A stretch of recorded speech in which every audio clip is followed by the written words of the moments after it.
Hi Mike, could you give me a brief history about the club please? Yeah, certainly. Well, it started in 1951 at the request of a number of enthusiasts, with Sydney as its chairman. But by then they felt they needed an organisation of their own, because the cars had been made since 1947, the first cars came out, and the company used to publish a series of enthusiast newsletters. But and a lot of the members at that time were in the London Car Club, the North Eastern Enthusiast Club. But in '51 they got together in a pub in Hammersmith and formed the Allard Owners Club. So with Sydney as its president. And interestingly, the first vice president was General Butch Griswold, who was the deputy chief of staff of the US Air Force.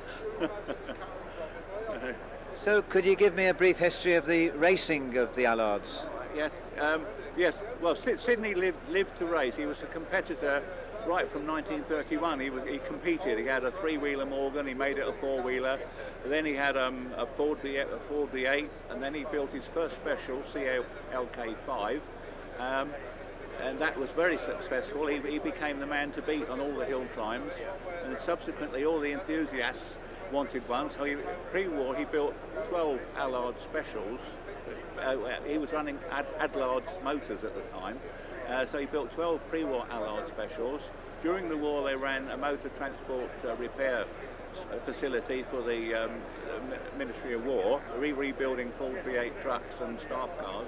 And whilst the war was on, even I think as early as 1942, a chap called Imhoff was sort of suggesting that what they did after the war was to go into the niche market for performance cars using V8 engines. And I think during the war they tried a few things around the factory yard, the chassis and things, the engines. So as soon as the war was over in '45, they formed the Allard Motor Company, based in Putney, where Allards were.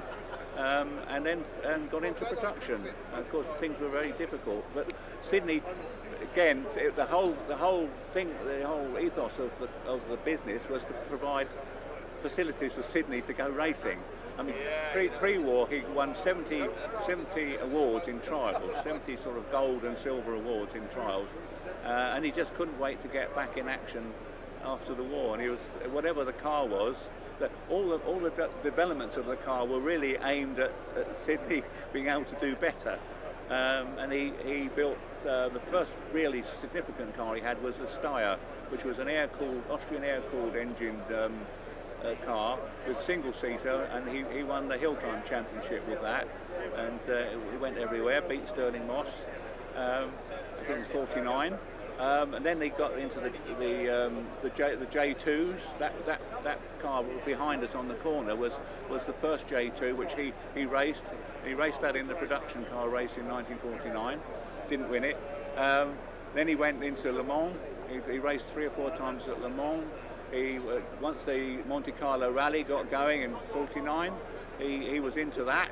And in all, he went on, I think, 12 or 13 Monte Carlo rallies. He's got a whole string of medals, Monte Carlo medals and bars. Latterly, he used sponsored by Fords and went in Zephyrs and Zodiacs and things.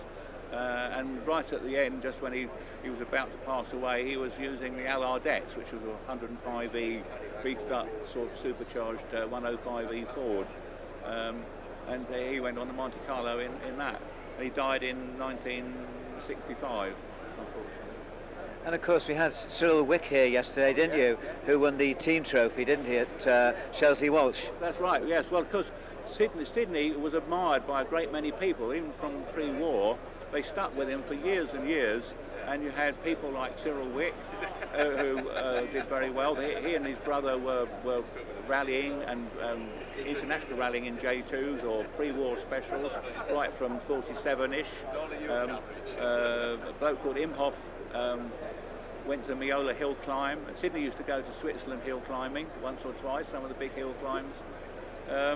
And then there's a chap called Rupert de Larranaga who had that J2X Le Mans over there.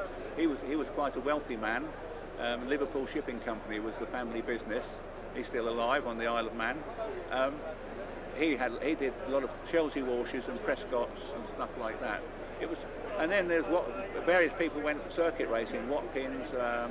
There was a chap called Richard Carnegie had a run. He was I think it was an Earl, a Scottish Earl, and so Sydney had a lot of support from people who admired him for what he did and the cars, and they gave him a lot of support in his business as well.